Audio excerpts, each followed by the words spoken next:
Olá, caríssimos irmãos da paróquia de São João Batista, na cidade de Estrela de Alagoas. Eu sou o padre Marcos André e para mim é uma alegria poder estar com vocês durante esta semana, na qual nós iremos meditar acerca da pessoa de Jesus Cristo. O tema que nos foi proposto para que possamos acompanhar durante esta semana foi o tema de Jesus, caminho, verdade e vida. Esse tema, essa expressão, que se encontra presente no capítulo 14, versículo 6 do Evangelho de São João, onde ali nós vamos ver Jesus se expressar justamente assim: eu sou o caminho, a verdade e a vida. Ninguém vem ao Pai, senão por mim. Então, para que nós possamos abordar esse tema que o Padre Botinha nos propôs, o evangelista que vai nos acompanhar durante alguns dias dessa semana será o evangelista Marcos, inicialmente o evangelista Marcos, onde nós vamos primeiro abordar esse tema do caminho, Jesus como o caminho, né, para a nossa vida. E nós vamos acompanhar, vamos seguir no evangelho de Marcos 3 cenas. A cena do evangelho de hoje, do texto que nós meditaremos hoje, se encontra no capítulo 10 de São Marcos, versículos 17 ao 22. Capítulo 10, 17 ao 22. Então, antes de nós começarmos, e também para que possamos dar tempo de vocês pegarem a Bíblia de vocês, né, para lermos juntos, vamos iniciar esse nosso momento invocando também a presença do Espírito Santo no nosso meio. Em nome do Pai, do Filho e do Espírito Santo. Amém. Vinde, Espírito Santo, enchei os corações dos vossos fiéis, acendei neles o fogo do vosso amor. Enviai, Senhor, o vosso Espírito, e tudo será criado, e renovareis a face da terra. Oremos.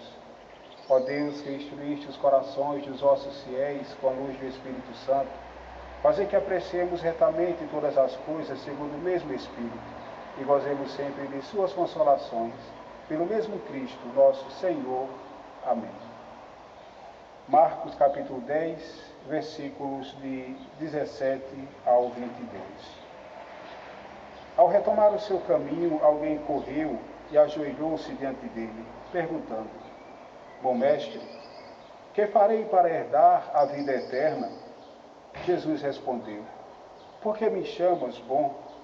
Ninguém é bom senão só Deus. Tu conheces os mandamentos: não mates, não cometas adultério, não roubes, não levantes falso testemunho, não defraudes ninguém, honra teu pai e tua mãe.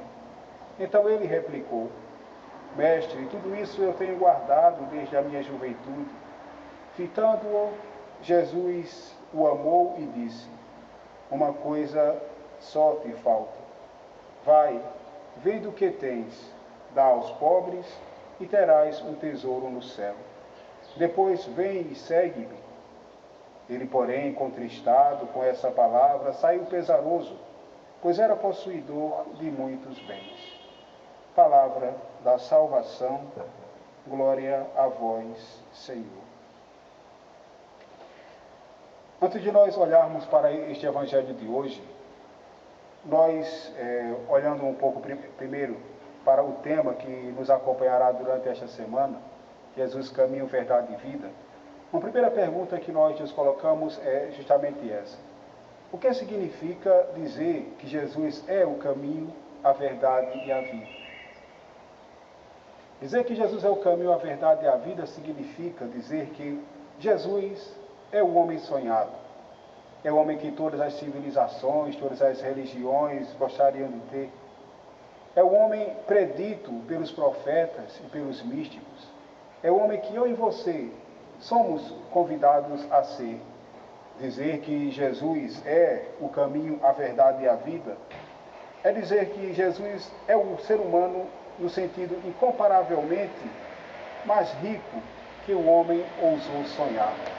Dizer que Jesus é caminho, verdade e vida significa dizer que Jesus é aquele que realiza os anseios mais profundos do coração do ser humano, o mais profundo do nosso ser, ele realiza. Veja aquilo que eu disse. Jesus realiza o sentido mais profundo do coração de todo ser humano. Não somente do cristão, não somente daquele que vem, que está na igreja, mas é a realização do coração de todo ser humano.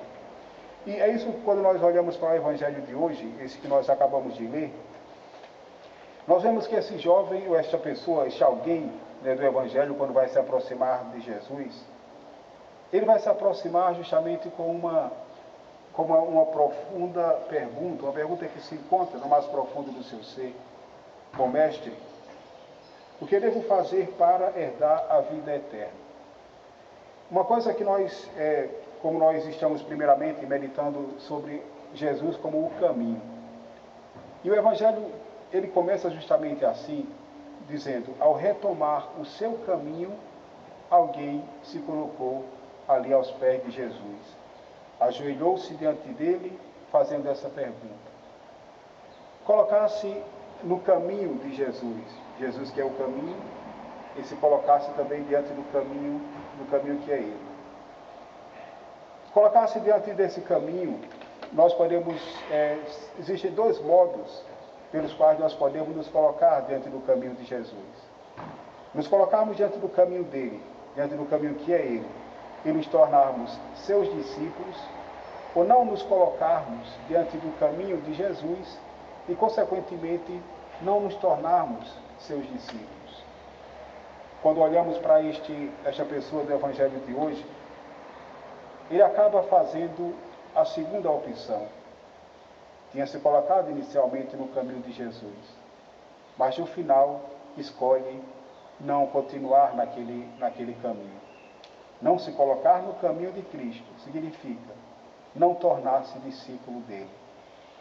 É interessante nós olharmos essa pessoa do Evangelho, porque ele vai fazendo também um contraste com os discípulos de Jesus.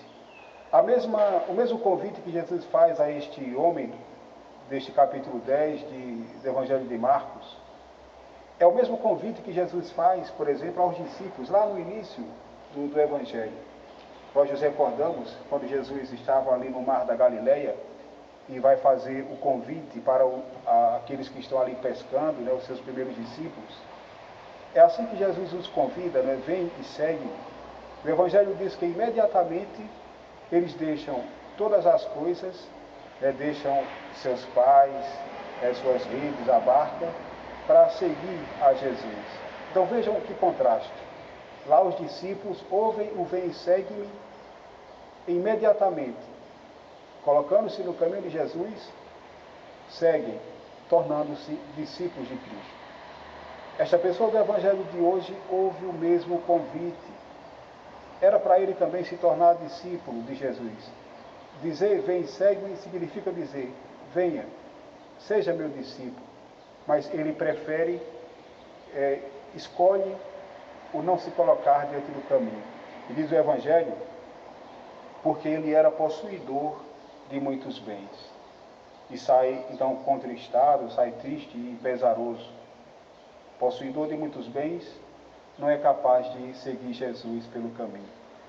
Então, esse Evangelho de hoje, deste capítulo 10 de São Marcos, essa pessoa que se coloca ali no caminho de Jesus, é um exemplo de alguém, é um exemplo de como não devemos nos colocar diante do caminho de Jesus. Não devemos nos colocar dessa maneira, onde nos colocamos ainda com o coração preso, com o coração ainda escravo de uma coisa ou outra. Se nos colocarmos dessa maneira diante do caminho de Cristo, não vamos nos tornar seus discípulos. Então o Evangelho de hoje, fazendo esse contraste com os discípulos, Diz também para nós, não é esse o modo como nós devemos nos colocar diante do caminho do Senhor. Então, essa primeira forma de nós olharmos para esse caminho de Jesus, para Jesus que é o caminho, nos colocarmos diante do caminho dele, deve ser uma maneira um pouco mais decidida, como nós iremos ver nos evangelhos seguintes, durante essa semana. Uma pergunta, porém, que fica para nós, meus irmãos, para este homem do evangelho, será que valeu a pena não ter seguido Jesus pelo caminho?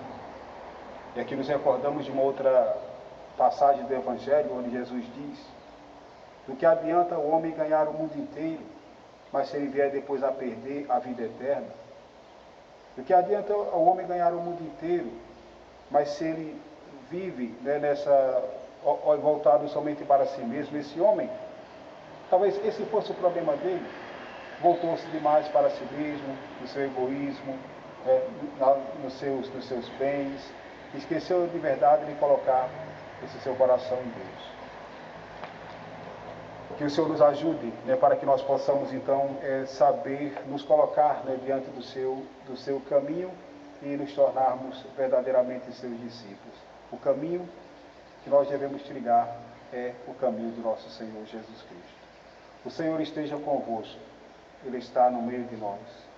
Abençoe-vos o Deus Todo-Poderoso, Pai, Filho e o Espírito Santo. Amém.